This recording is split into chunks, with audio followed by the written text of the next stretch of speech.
All right, today is Tuesday, June 30th. Go Team USA. I think that game's tomorrow. I just got done with the title track called Tribute Velvet. Not a lot of lyrics. I kind of had to improvise some parts at the end because it's like a 9-minute song. It is, yeah, it's almost like a 9-minute song. 8 minutes, 16 seconds. But who knows? On a finished recording, this could be even longer with some more jam sessions. I tried to get real layery with this. Layer cake. Layer cake this shit. This shoegaze tribute. This is like Velvet Underground mixed with Bruce Springsteen if they were a shoegaze band today. If Lou Reed and anyone else in the Velvet Underground collaborated with Springsteen and went for like a heavy shoegaze, that's kind of what I came up with. Because it has a very happy Springsteen kind of riff. Do do do do do do do do do boo do boo do do do. Very simple. It just reminded me of something Springsteen for some reason. But there's a lot of influences on this one for shoegaze fans. There's probably Jesus and Mary Chain, Slow Dive. Joey Formidable is one of my favorites. I don't know. Slint, that band Slint. I just listened to their album yesterday, Spiderland or whatever. And I've heard it before, but when I listened through the headphones yesterday, that was a much different experience and I liked it a lot more. I think I gave it a 90 rating maybe a couple years ago, and then I was like, yeah, this is pretty perfect. Yeah, Spiderland. I listened to the remastered one on Bandcamp, and it's really good. I liked his vocals. The first time through, I didn't connect with the vocals as much, but the music was solid. Garage rock with really cool dynamics, I think.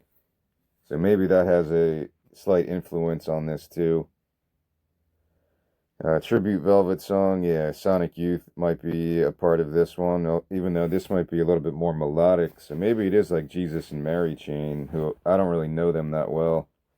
I've never connected to any Jesus and Mary Chain albums like as a whole. So maybe that's the mission for today. Later, I'll try to dive into some of their stuff. I don't know where they're from. Are they Scottish too? I'm not positive about that. And I still have to listen to David Bowie, Big Black, and the Brian Eno debut. So I'll add that to the list. Jesus and Mary Chain. I think I did try to listen to one of their albums, and maybe it was 5 years ago, and I didn't really like it. I didn't connect with it. I wouldn't say I didn't like it. I just didn't really have a moment where I was like, wow, this is really entering my soul, man. So I'll have to do that later when I'm working out. Jesus and Mary Chain. That is a cool name for a band. I want to say they are Scottish, but I'm not sure. Band from, yeah, iconic Scottish alternative rock band formed in East Kilbride, if I'm saying that right, in 1983. The band revolves around the songwriting partnership of brothers Jim and William Reed. All right, cool. So another Scottish band, dude. Wow, they got the flock of seagull haircuts going on. Holy shit. Check out a picture of these people. Holy crap, man. The 80s was weird as shit. 80s was weird as shit. Yeah, I don't know. That is the flock of seagulls type of haircut, which is cool, I guess. That's why I said the 80s probably won't come back in fashion. The way people dressed and did their hair and shit was just weird. But I'm sure it's weird today too. I just don't know enough about what kids are doing today. What are those damn kids doing today? I don't fucking know. So I'll get into Jesus and Mary Chain. I do have a affinity. I don't think I've ever used that word before. Affinity for Scottish bands. for some reason. There's all these Scottish bands that I love. Even one of my top 10 bands, I probably put Churches in there. Yeah, Churches is a band I just instantly connected to. I was like, this is the coolest stuff ever when The Mother We Share came out. And I really enjoyed that type of pop synthesizer led music. Really awesome stuff. Lauren Mayberry, Ian Cook, Martin Doherty, Scottish band from Glasgow. So they're one of I would seriously put them in my top 10 bands, I think. Hopefully they still do things in the future because they all their albums are pretty perfect in my opinion. But I don't know. She did a solo thing. I don't know if they're still doing stuff. But anyway, this song came to me kind of last night. I was putting the layers together, and then this morning I was trying to find a mastering program to make it sound better. But everything costs money, so I didn't want to do any of that shit. And these are only demos. Of course, things could change in the future. So hopefully the volume doesn't hurt anyone's ears or fuck anybody up like that. I don't think it's that bad. I'm doing the same process that I did with the other ones, and I think it comes out all right like that. This might be my favorite one so far, and I think I would open the album with this one. I'm gonna wait on that until I have all these MP3s and I can listen to them and kind of organize a 6-song onslaught because some of them are kind of hazy, some of them are more shoegazy, some of them are more tribute to Velvet Underground, Patti Smith stuff. I finished this song with that line, thank you, Lou Reed, thank you, Patti Smith, thank you, Lou Reed, thank you, Patti Smith. And the spark, the hunger, the fates recover, the dawn of thunder, the lightning like velvet. I don't know how I would really do that in a studio setting, if I would sing something over that, like overlap those two parts. I'm not sure. But I wanted to space this out because it is an 8-minute song. So I wanted to space it out because I'm saying, like, apologies. I know you just want to hopefully enjoy the music if you're enjoying my music. And then my stupid voice comes in, apologies. But I must kindly inquire for my own artistic sanity if this is indeed heading somewhere. That's kind of what the drone mentality is. Some people won't understand drone music. They just don't have that wiring in their heads yet. Not that I'm a musical snob. Oh, you don't get drone music. You're inferior to my musical sensibilities. It takes a while to appreciate swans and no wave, drone, ambient. You have to have a different brain format for music like that. If you're just used to listening to radio, pop songs, 3-4 minutes long, that's how your brain is wired naturally, because that's how you're engineered socially. Yeah, it's not being snobby, it's just the way it's set up. If you want to be in the music business to make money, you have to follow certain protocols, I guess. Maybe it goes through changes. Because you'll hear some long songs on the radio. I want to say that's usually because of people's ADD as a collective consciousness. 3-4 minute songs and that's it. Like the American idolization of music, where you either connect with something in the first 10 seconds or you're going to be Simon Cowelling that person and changing the channel. So, yeah, it's a science that I don't really have any experience with. But, yeah, we're flying through this now. My routine is to wake up. It's around 8:30 in the morning right now. I spent about an hour putting this together and making sure I could hear myself to get some volume levels correct, but I can't do much on my phone. Besides, make it sound like this as a demo. If I sent these 6 songs as a demo to record labels in the future, I could be like, yeah, this is what I'm going for. This is the concept. and they're either going to be interested or not be interested. And at that point, I would have to do it more myself, I guess. But yeah, because I don't want to have. There's nothing against the Wesley Willis approach to just put it out there in the most organic way. That's a cool thing to do. I don't know that Daniel Johnston guy, if he had a similar. I haven't heard one song by him. I know he's a pretty famous musician as well. And maybe that avant garde appeal of just organic music without crazy production techniques and popularity. I don't know anything about that guy. I'll add him to the list. But I think there's a beauty to that, but I want it to sound cool because I want to listen to this stuff. Do, do, do, do, do, do, do, boo, do, do, do. That could be real epic. Daniel Johnston, is that his name? I don't even know. I'm trying to look it up. Maybe that's because I love U2. I'd say I love U2 from the early stuff. Joshua Tree it's the best like stadium rock of all time. You can't help but like stomp your feet to that shit when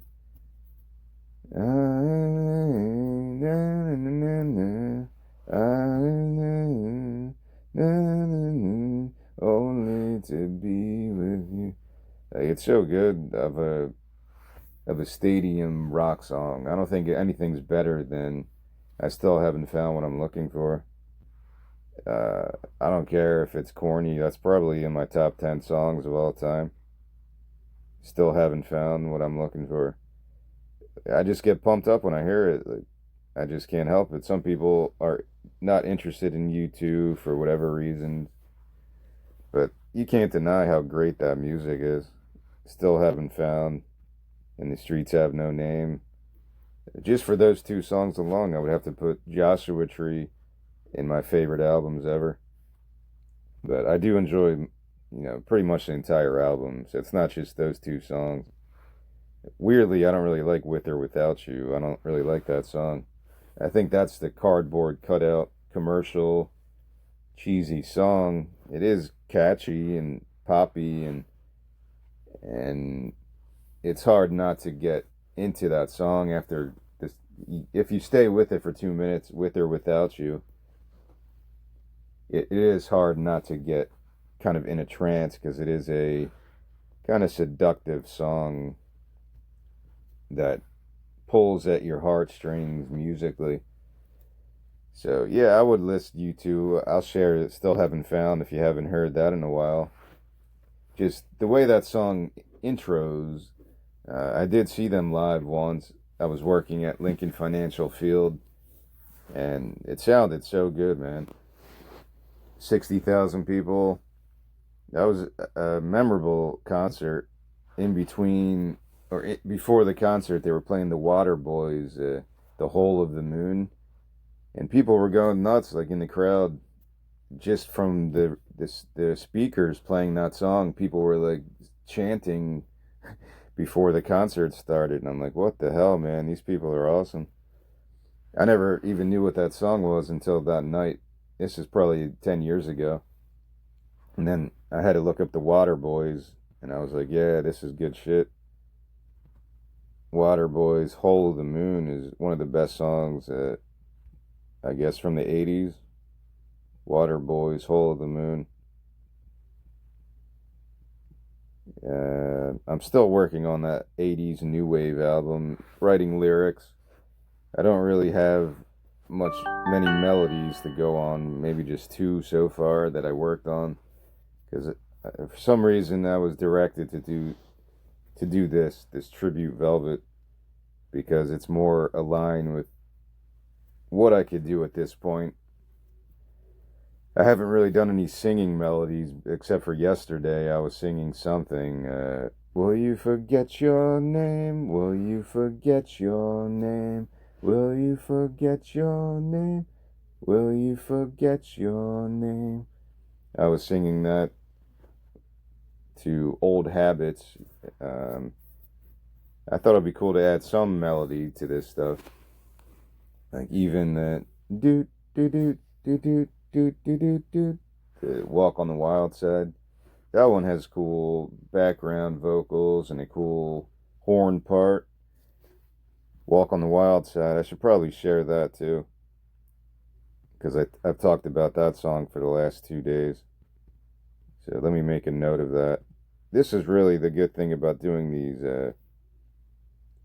All right, I'll share that one tomorrow since I don't know, I'll share it today. Lou Reed, Walk on the Wild Side, and I'll share another Patti Smith since I mentioned them specifically in the song lyrics. And maybe that is maybe that is a nod to Wesley Willis because he's always naming people. He made a song about Dave Grohl, Alanis Morissette, I think. I'll just pick a random Patti Smith song or something, maybe something newer, and that's what I'll share today. So it's going pretty good. I'm in a routine right now where I just wake up early and I work on this first before I eat anything, post it on Substack, and then I'll go work out and do some other things, read some of the things I'm supposed to read. That's my routine right now. And then listen to the Phillies game and just do minimal exercises. I might have to change that because it's going to be like 110 degrees for some reason. So maybe I'll just have to work out at nighttime when it's not 100 degrees and the sun's going to just melt me. But yeah, this might be the best song so far. Just my general instincts tell me that this might be the catchiest song in terms of the melody and drone. Because there's no changes unless I come up with something different later. It's just going to go that same tempo. Do, do, do, do. Na, na, na, na. Do, do, do, do.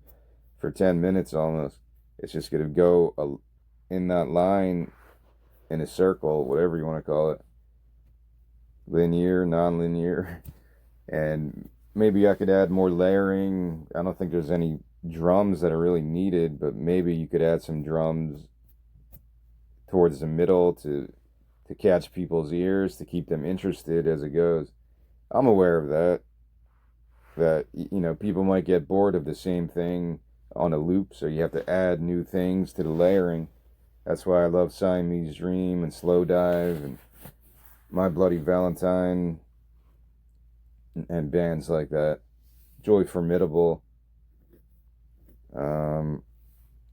Yeah, so I don't have much else to talk about. I think I'm really just repeating myself a lot.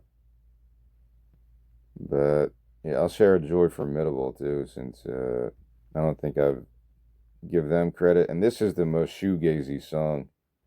And Joy Formidable, I think they have crazy hypnotic tonality, and the way they use their pedals and effects is just so good. I love it. For a trio, it sounds like it's 100 people in the band. Like that Glenn Branca album where he has like, I don't know, 70 guitars going at once. Music, Glenn Branca.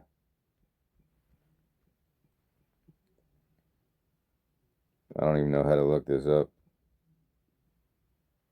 Is it that one? I don't know. There's something where he used a. Alright, maybe this is it. Google's helping me. Glenn Branca's Hallucination City Landmark Avant-Garde Symphony. 70-minute piece with 101 musicians, including 80 electric guitars. Yeah, dude. Fuck yeah. Alright, it premiered like after 9/11, World Trade Center premiere. It premiered at the World Trade Center Plaza. That's pretty badass. Branca, a pioneer. Alright, I don't want to read everything from this. It's from the New York Magazine. Alright, maybe I'll share that too, or go check out Glenn Branca, Hallucination City. because that's pretty badass. But yeah, that's the layering. That wall of sound is very pleasurable to me. That's my therapy almost, musically. I can get down with ambient zone out too, like the Brian Eno I talked about. But I also enjoy that just, crazy, distorted wall that Glenn Branca was probably one of the best at. And there is a melody to it. It's not just completely drony. There is melody to his stuff. If you listen to Ascension from 81 or other things he's done later, he's got a pretty big range of sound. His dynamics and everything is just pretty crazy. That's what made me like Slint again yesterday. Going back to Slint. I don't know the story of that album too well. I was listening to a podcast, but I wasn't really listening to it this week. That kind of went through the process of how they made that, maybe. But I wasn't really paying attention too much. But maybe I'll leave off with a. I'm trying to think of a band that I don't really talk about too much so I can give them some love. Let's look up Slint, see if I want to read something from their album. Slint for Dinner lyrics. I don't even know if this one had lyrics, to be honest. Yeah, it's instrumental. That's the one I liked, I think. Or I said to share. But they have some spoken word stuff. So let me try to find something from Spiderland. Good morning, Captain. All right. It's pretty short. Well, no, it's got a lot, actually. All right, let's read this and then finish up. We're going to read a song from Spiderland, an album by Slint. And I think this is the closing track. McMahon words a narrative of a captain who lost everything with an explosive coda. This is coming from Genius. The song's lyrics allude to the Samuel Taylor Coleridge poem, The Rime of the Ancient Mariner. All right, so that's kind of cool. It's like a Decemberist thing. That's something the Decemberists would do. The Mariner's Revenge song. So this is going to be like read like a story almost. That's cool. I can get down with that. This might take a while to read. So go listen to Slint today since I started this conversation with them. And hopefully you enjoyed Tribute Velvet, the title track, which I'm thinking will be the intro to this album, this 6-song album. I got one more song to do tomorrow called Mute the Trial. And I might try to sing like more tomorrow, sing the hook instead of just saying it. It's kind of hard to do because I'm not splitting up tracks by verse, chorus, verse, chorus. I'm just droning out right now. And I don't know how things would change in the future if I had multi-track capabilities where I could easily cut and paste things easier than I'm doing now. Like, for example, yesterday, Old Habits, I was going to kind of sing it. So go run in traffic. Dun, dun, dun, dun, dun. Why don't you all go run in traffic? Dun, dun, dun, dun, dun, dun. Yeah, go run in traffic. Dun, dun, dun. Just go run in traffic. I was going to try to come up with a singing melody instead of just going, so go run in traffic. Why don't you all go run in traffic? Run in traffic. I wanted to sing that part, but I didn't know how to do it. So I just said, fuck it, I'm just going to speak it like the rest of this. Because I can see, people want a melody to remember from a song. It's why there's earworms, good and bad ones. I was about to sing something, but I don't want to get it in people's heads, so I won't sing it. So tomorrow I might try to sing this chorus. When you mute the trial, do know Do no harm. Do no harm. Do no harm. Mute the trial. Do no, mute the trial. Do no. I'm gonna try to do that tomorrow. Safer on the brighter side. Safer on the bright side. Do know when you mute the trial. Do. Like it's annoying for me to do this because I can't really. Well, I'm not gonna say can't. Maybe I'll try to mix up the music a little bit better if I can do that and time it correctly. That's really the problem, is knowing when to start singing. But I'll just have to play it like a more looser organization where it's not like at the 2 minute mark you have to come in with this, you have to come in with this. This is a demo, man. I'm not trying to spend all day perfecting things. I think people get the idea of what a demo is. So that's tomorrow's docket. I'm going to go through the last song, which is track number 5.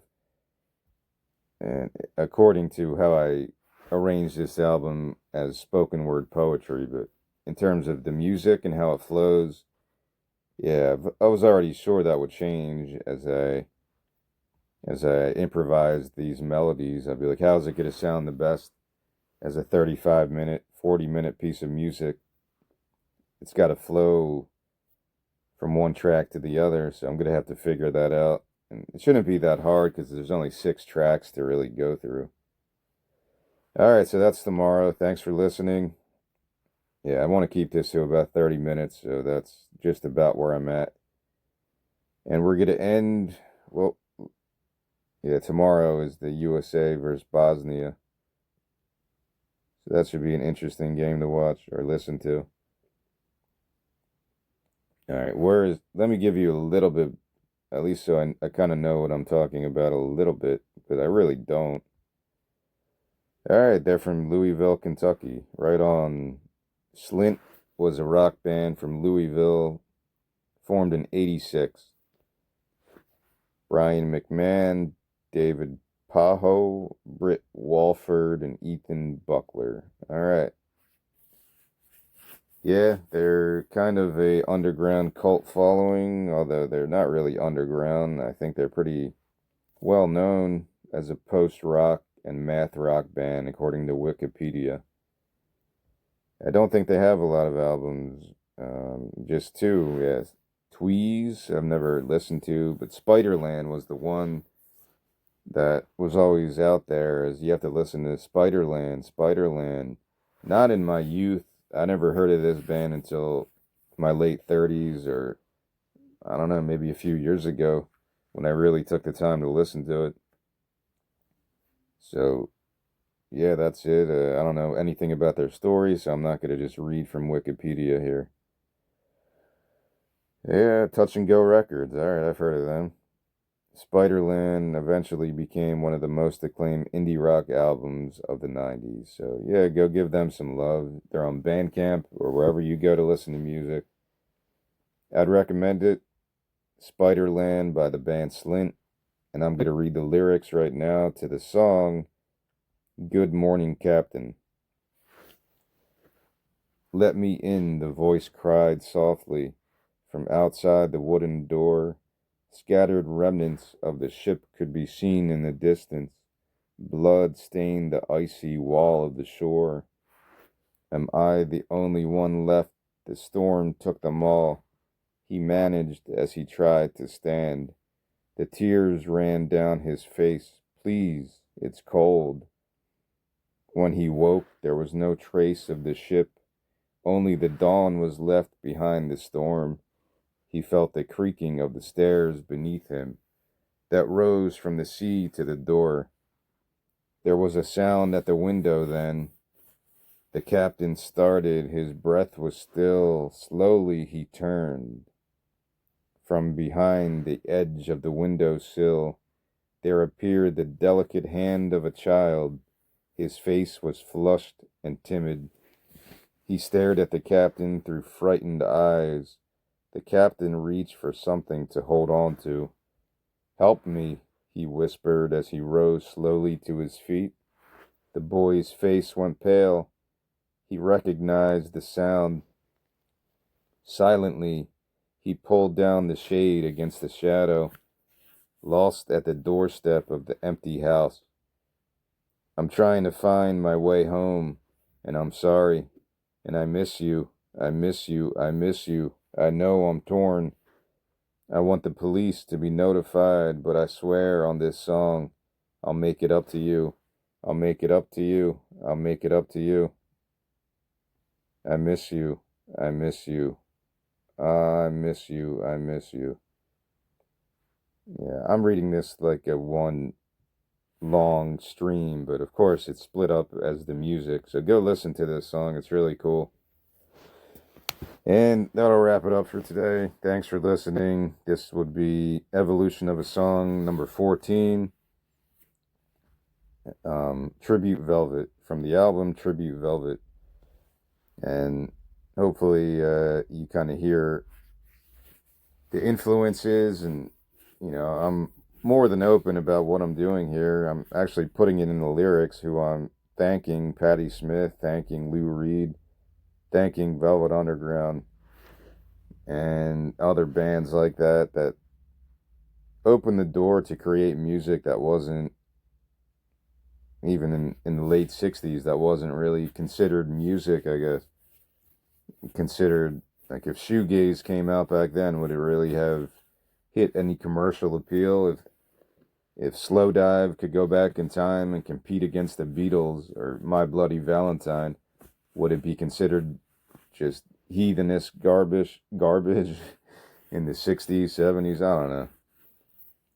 It's kind of interesting to have a time experiment like that.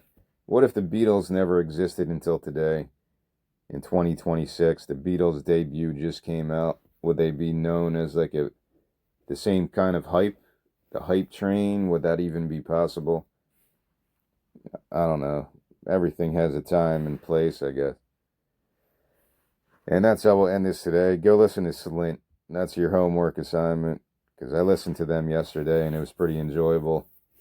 There's a remastered version on Bandcamp. That's what I was listening to get me through my workout periods.